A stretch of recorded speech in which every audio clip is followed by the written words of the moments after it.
Good, thank you. I'm delighted to see you this evening. And this is, as she said, this is the second workshop in a series of 4 that are designed to help parents who have kids with special needs get the help their kids need and answer questions that they have.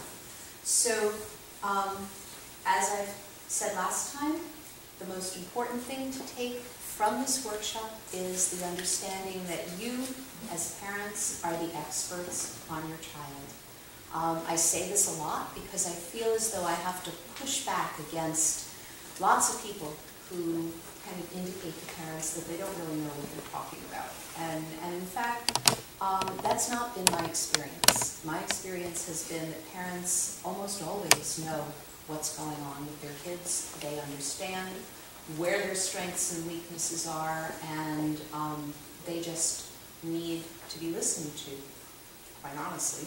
There aren't enough advocates to go around for all the parents whose kids need help to be successful, so it's important that parents feel comfortable doing, what they need to do.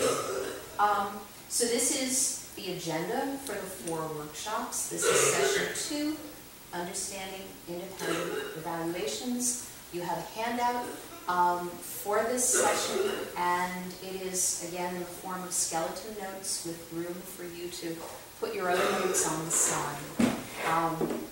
And again, we will be following the roadmap. This is a graphic from my book, and last time we looked at the speed bumps and went through that part. We are now down a little bit farther on the road where it's talking about independent evaluations. Tonight we're going to talk about how you get the data that you need to help your child. And, oops, okay. So, as I said, you may know your child best. You may know their strengths and their weaknesses and what they need, but you also need data. You need to have numbers, you need to have information when you go to the school. So you may be at the point where you've decided somebody needs to evaluate my child. And this is where the questions come up. Who should evaluate my child and where? What areas of concern are there? How do I make this happen? And who should I use for the evaluation? This is a really large topic. I kept rewriting my talk and taking out cards and taking out information because I thought, I'm going to overwhelm everybody. So there's a lot of information in your packet, there is a lot on the slides, and I want to leave plenty of time for us to answer any questions that parents have. So there will be some slides that I don't go through in great detail, but I hope that parents will still ask questions as we go along. So basically the question is, what is this thing I'm going to ask my child to do, and who should administer the tests? So we're going to talk about what these tests are, why they're important, what types there are, and what they will tell you. So here is, again, as I've said before, parents need to know what specific areas of need their child has, what specific services their child needs to be successful, and what do you do to get those services provided. I think, did we skip one? No? Okay. All right. So, what is an independent evaluation? It's an evaluation performed by a professional who doesn't work for the school and who has no conflict of interest and will only work as an advocate for your child. And this becomes important if you have a child who has any kind of a special need that may be having trouble getting the help they need in school.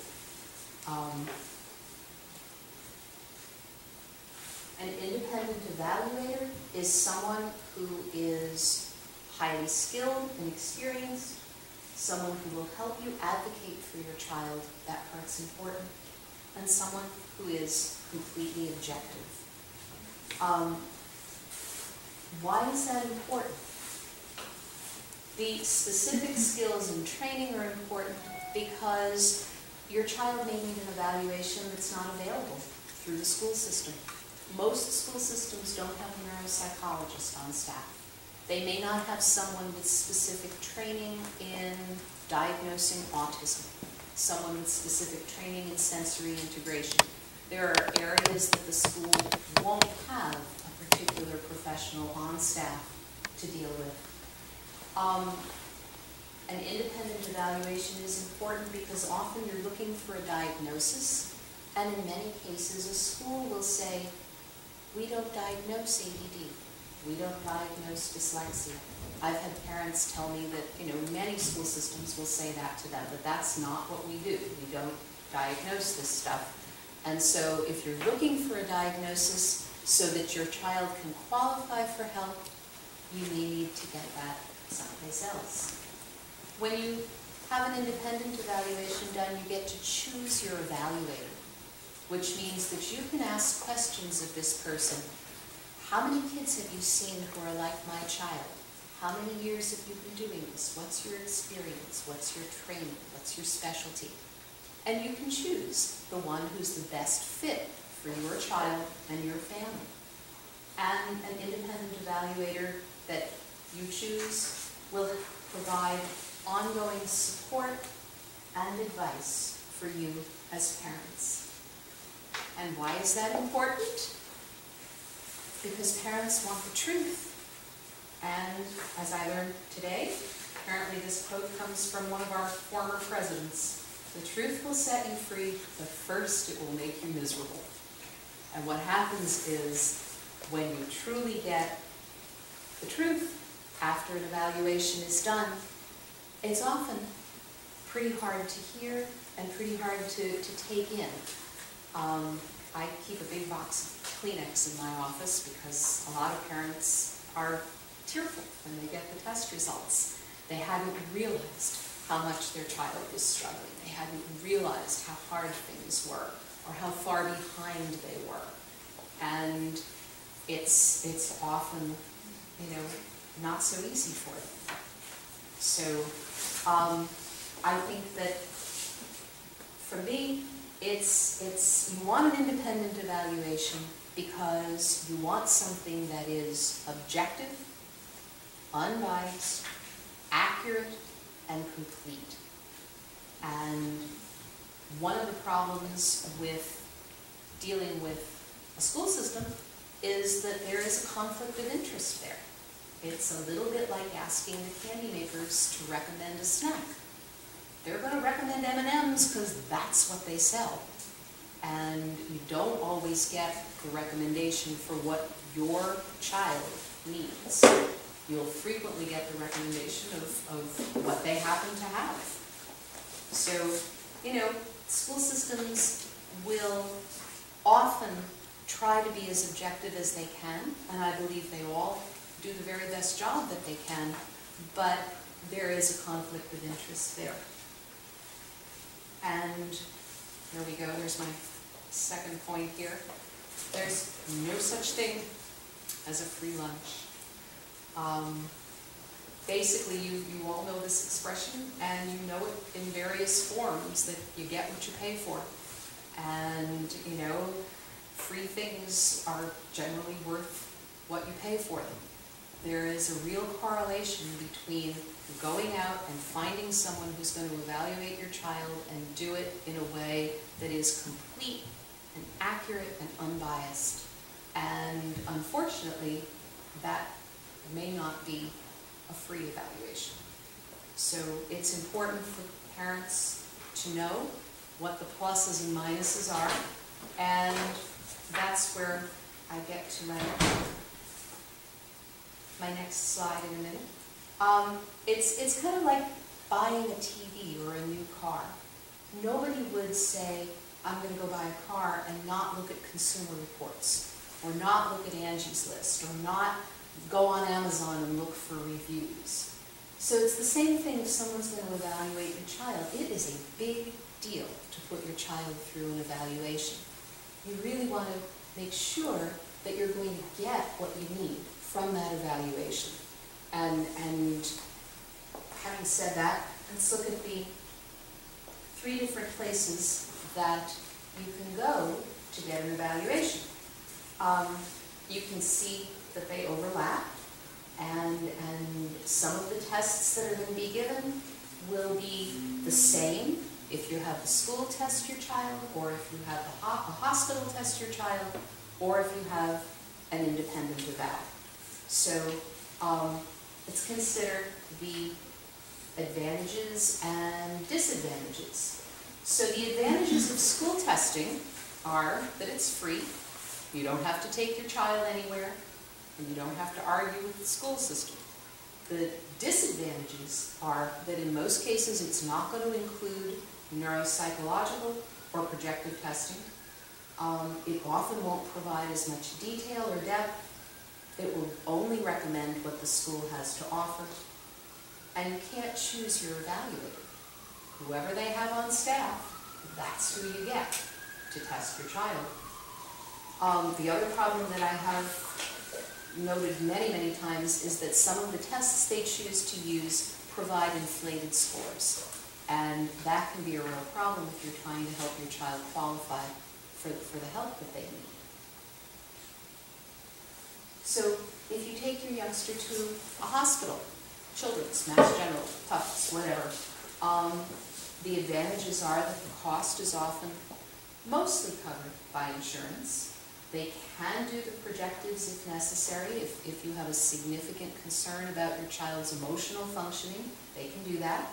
And they can do neuropsych testing if that's required.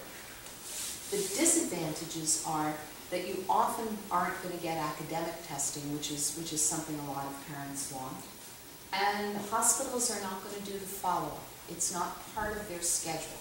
They're not going to go to team meetings. They're not going to go and observe programs. There's often a long waiting list, and you often have to schedule multiple visits to get all of the evaluations that you want, to get all the testing. And again, you can't really choose your evaluator. If you're going there, they're going to give you who they have to do the testing.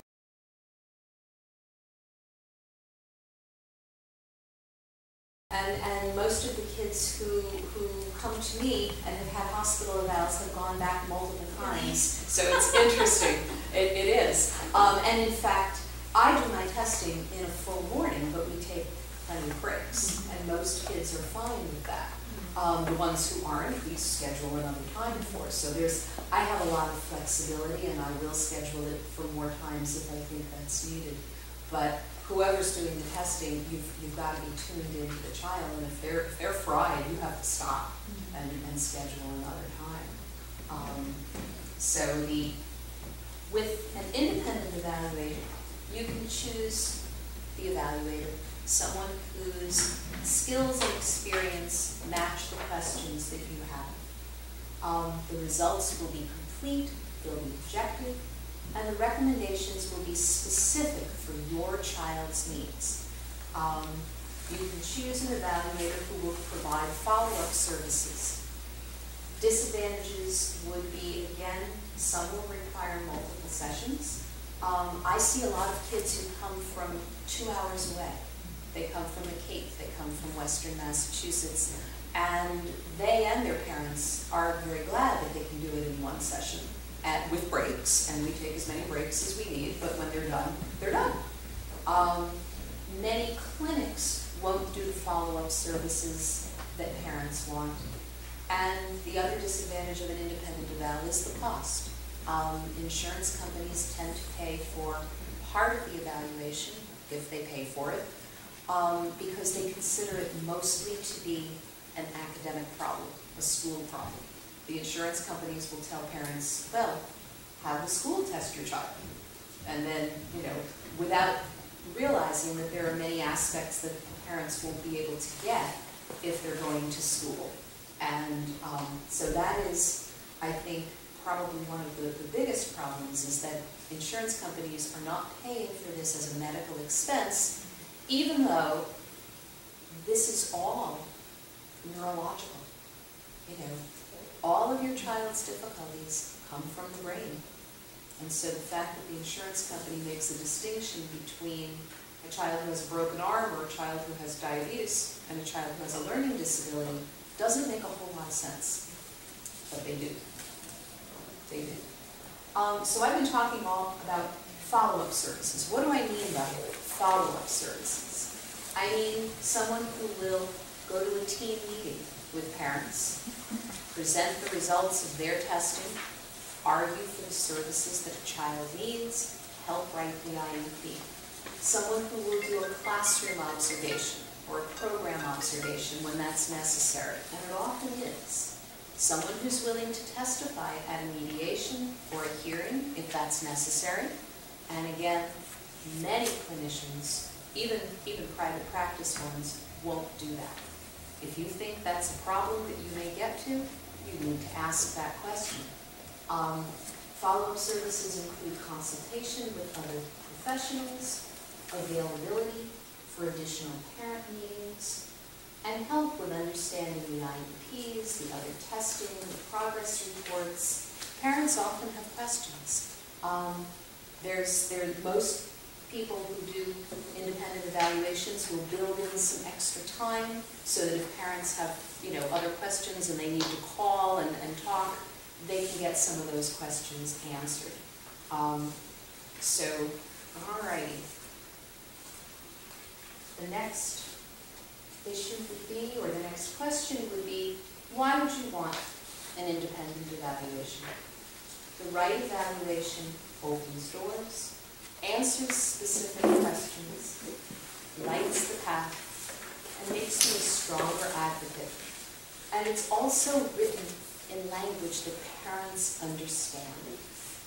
That is something that I think a lot of professionals don't pay as much attention to as I wish they would.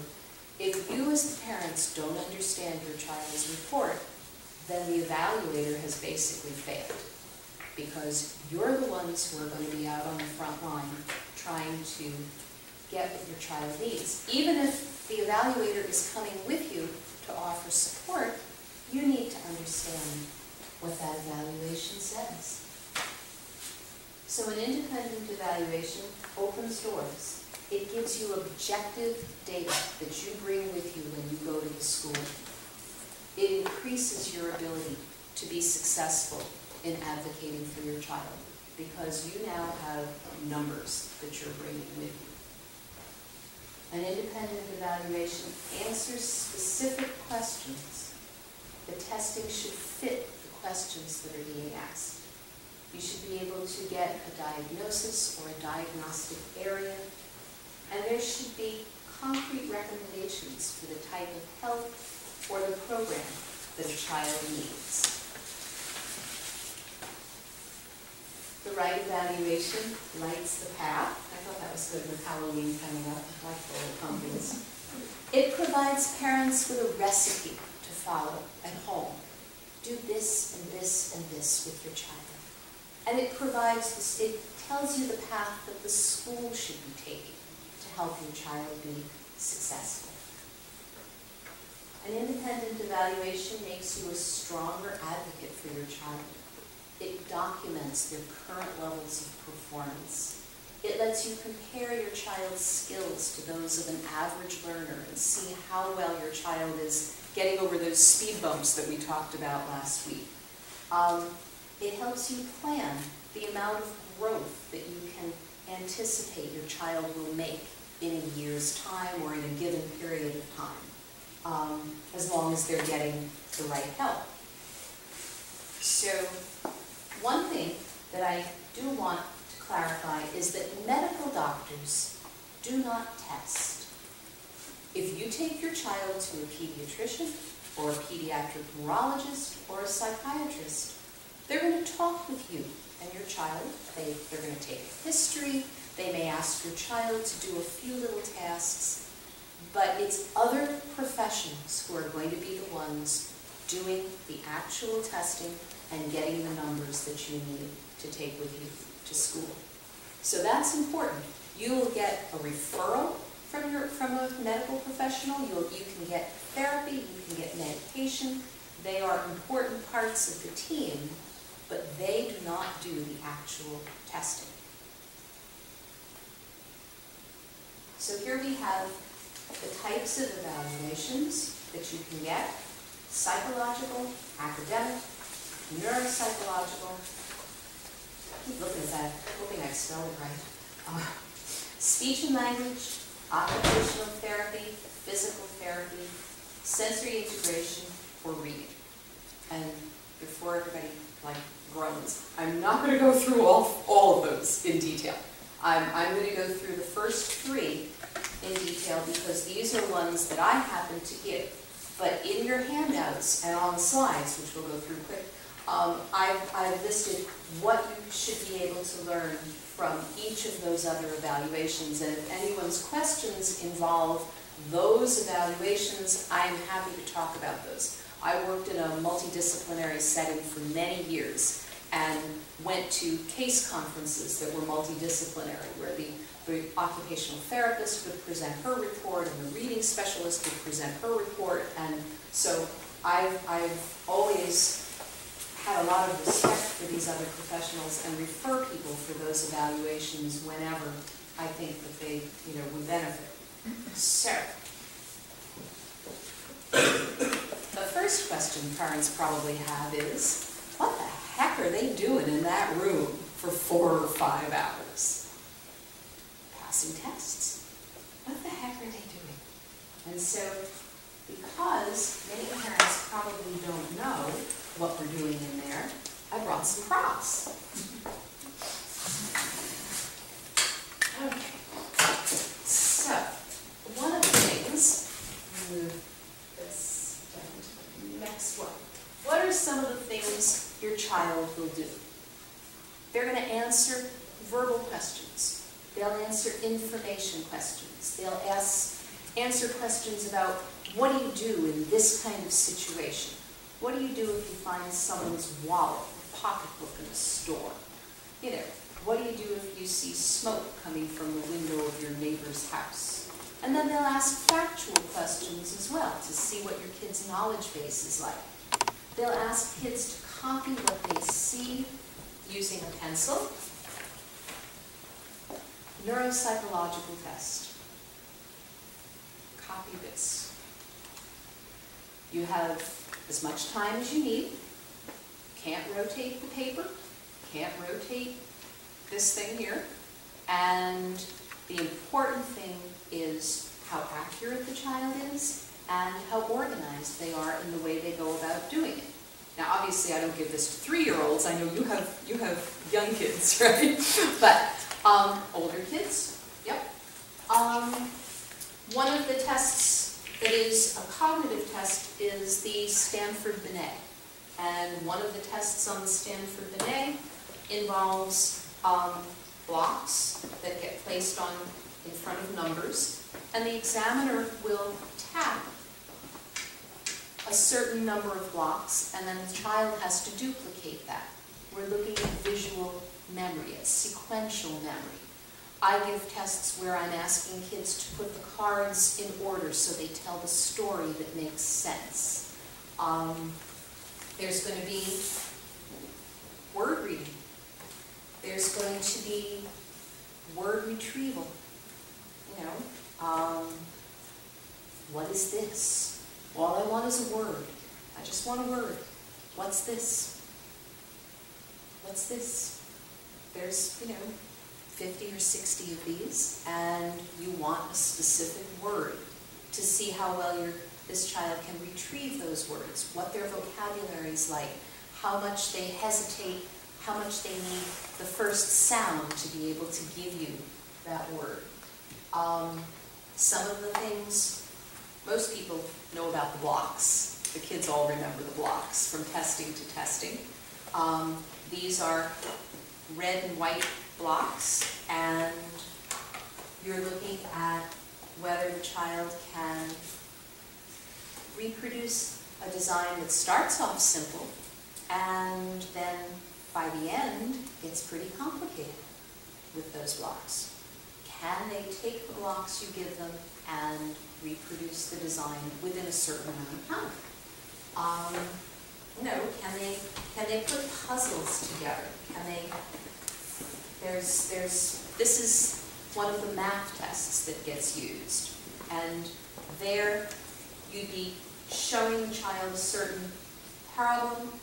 The examiner will say the problem and point to what it is they want. So the child has to interpret the math language and then do the math process as well. And, there's reading, there's arithmetic. For kids who are having trouble with phonics and sounding out words, there's a test where you give them these little pieces of felt, and then you say to them, how many syllables are there in this word? Put down as many felts as there are syllables. And so you're looking to see whether the child can hear and break the words down. Another part of that particular test is that each of these blocks, each color, represents a certain sound. So you'll put down this, and you'll say, this says ah, this says, so together they say ah. Now show me pap. And so the child has to pick another red block, because that's the P sound, and put it in front, so that they are making 3 sounds there. They make pap. Then you'll say to them, make app. And they'll take it away, or make apps. And they'll have to pick another color and put it down. So you're looking at how well they hear and analyze. And as I said, there's reading. Depending on the age of the child, there are more physical things that I do. For younger ones, I'm looking at balance. Can they stand on one foot? Can they hop? Can they skip? Can they walk on their toes? Can they duplicate a finger movement? Can they duplicate a hand movement? Can they do it only when I'm doing it with them, or can they do it by themselves? You're looking at neurological maturity. So there's an awful lot that your child is doing in that session during all of that time. One of the reasons a lot of kids handle it is because we go from task to task, and they're doing such a wide range of things that they don't get as tired. Although by the end, they're all tired. They are. So I figured I would bring in a few little props here and just let you see some of what's going on in there. What are we doing in there? Let me put this back. Okay, my table's back. Good. Okay, so what's in a psychological evaluation? Intelligence testing, emotional functioning, cognitive strengths, and weaknesses. What do you learn from a psychological evaluation? Things like how well your child can think, intellectual strengths and potential, learning style, self-esteem, social awareness. If there are emotional issues, that's the job of a psychological evaluation, to figure out how your child sees himself or herself in the world. And then diagnosis of a cognitive, emotional, or learning disability. What's in an academic evaluation? Some of the stuff that I just showed you. Reading fluency, phonics, comprehension, writing skills, arithmetic, math problem solving. What do you learn from an academic evaluation? And here, one of the things that's important here is the tests make a difference. What you learn from an academic evaluation is going to vary depending on the tests that are chosen. And in some cases, if the wrong test is chosen, your child is going to come out within the average range and no problems, everything's fine. When you yourself know, no, there's something going on here, there's something that's not right. And it's that the test has a tendency to inflate and doesn't give a fully accurate score.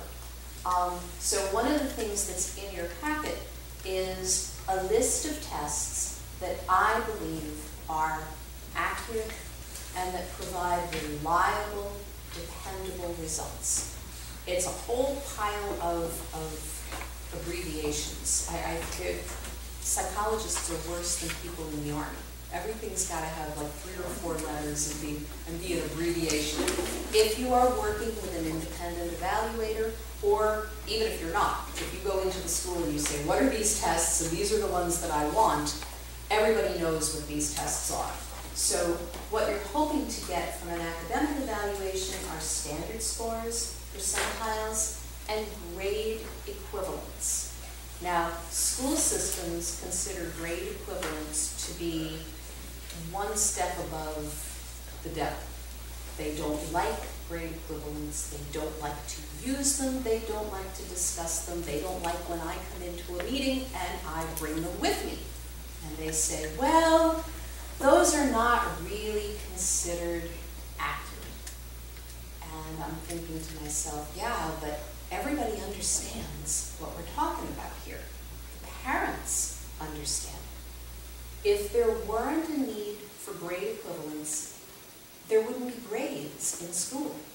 Your child would enter school at age 5 and graduate at age 18, and there just wouldn't be any divisions. But that's not the way school works. School is divided up into grades, and there's a curriculum for each grade.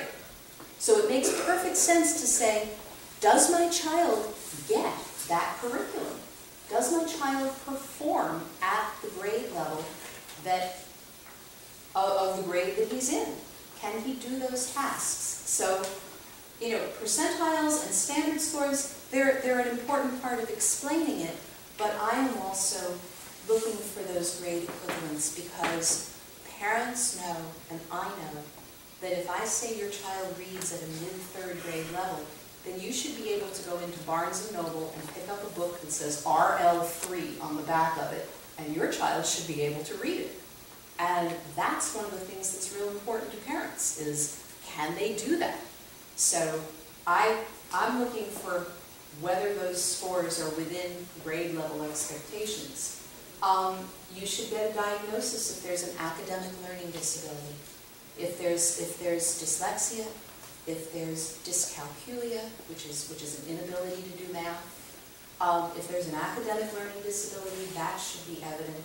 And you should get specific recommendations for improving your child's skills. So there's the tests, and there's a pile of them. And I don't use all of those every time. For example, both the WISC and the Stanford Binet are intelligence tests, and so I would use one or the other. You know, a lot of these are academic tests, reading, phonics, math, and I do believe that they provide reliable scores. So what's in a neuropsychological? Here's where we're looking at word retrieval, auditory processing, memory, attention, fine motor planning, and those executive functioning skills that are so important. The planning and organization and ability to switch sets when you need to and figure out the rules of a task. So all of those are in a neuropsychological. And what should you get from a neuropsych? Does your child have the necessary skills to meet expectations in the classroom? The learning to learn skills. My analogy here is the cake. The cognitive skills are the ingredients. The neuropsychological skills are the tools.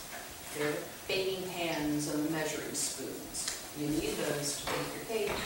The academic skills are the baked layers, and mastery is your finished cake. And that's what you're looking for, is mastery. So then I have several slides here, and I'm just going to go through them just to show you that they're here. There's a speech-language eval, there's an occupational therapy eval, physical therapy, sensory integration, and reading. And all of them are in your packet for your reference and in case there are questions about it. So does it matter who does the testing? I think it does. I think you want to work with the most qualified and most objective and helpful person that you can find. And you want someone to tell you and the school the truth, even when nobody particularly wants to hear it. Hang on a second. Let's see where we are here. With apologies to Thomas Jefferson, not all tests, not all testers, and not all reports are created equal. And this is something that parents, the more they understand and the more they know about the process, the better the choice they can make for their kids. An independent evaluation is part of the toolbox for parents. The right evaluation will be accurate, objective, complete, and the evaluator will support and work with the parents. So the things that you need to take away: knowledge is power. Parents are the experts on their children, and the choices you make will help school work for your children. So that is, there we go. And at the bottom here, I don't know if people all know of someone named Pete Wright. He's an attorney, and he has a website called Wright's Law. He's written a number of books. That particular link, which is also in your packet, goes to his discussion of why you would want an independent evaluation from his point of view, what the advantages are for parents, and some of the questions that parents have asked him about that. His website's really good. His you know, if you ever get a chance to hear him speak, he's very, very knowledgeable. So I put that in there just as something extra for parents.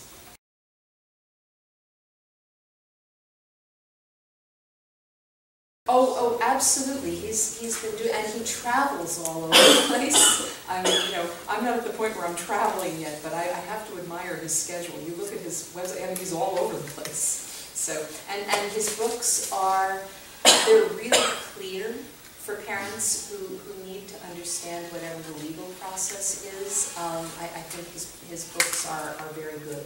And as I said, I put that particular link in just because it's talking about independent evaluations, and I thought parents might find it helpful.